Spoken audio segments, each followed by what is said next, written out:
मौसमियाती तब्दीली ने पाकिस्तान का एक तिहाई हिस्सा डबो कर रख दिया। पाकिस्तान का ग्लोबल वार्मिंग में कोई किरदार नहीं। पाकिस्तानी अवाम सवाल कर रहे हैं कि वो तबाही का निशाना क्यों बने। दुनिया से सवाल है कि क्या हमें तन्हा छोड़ दिया जाएगा।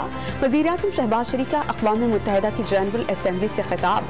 खबरदार कर दिया कि जो कुछ पाकिस्तान में हुआ दीगर ममालिक में भी हो सकता है। सैलाब ज़दगान की इमदाद करने वाले तमाम ममालिक से इज़हार तशक्कुर। जनूबी एशिया में अमन के लिए मसला कश्मीर के हल की जरूरत पर जोर। सैलाब के बाइस IMF पाकिस्तान के लिए शराइत में नरमी पर आमादा। कर्ज की अगली किस्त का हजम बढ़ाने की यकीन दहानी। आलमी बैंक से $2 अरब मिलने की उम्मीद। अक़वाम मुत्तहिदा ने भी पाकिस्तान के कर्जों में रिलीफ की अपील कर दी। सैलाब से $30 अरब का नुकसान हुआ। पाकिस्तान कर्जों की अदायगी मुअत्तल करके सैलाब ज़दगान की इमदाद को तरजीह दी जाएगी। आलमी इदारे ने पॉलिसी मेमो तैयार कर लिया, पाकिस्तान से शेयर किया जाएगा।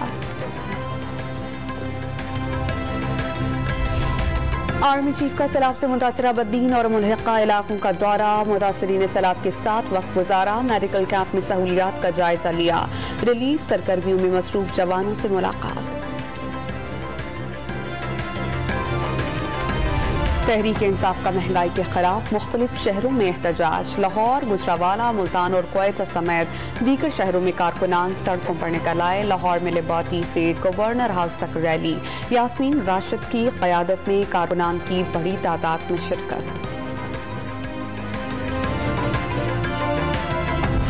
और इंग्लैंड ने तीसरे T20 मैच में पाकिस्तान को 63 रन से हरा दिया। 222 रन हदफ के ताक़ुब में पाकिस्तानी बैटिंग लाइन रेत की दीवार साबित हुई और सिर्फ 158 रन बना सकी। शान मसूद के अलावा ओपनर्स बाबर आजम और मोहम्मद रिजवान समेत कोई भी बैटर इंग्लिश बॉलर्स के आगे ठहर ना सका। शान मसूद ने नाकाबिल शिकस्त 66 रन बनाए।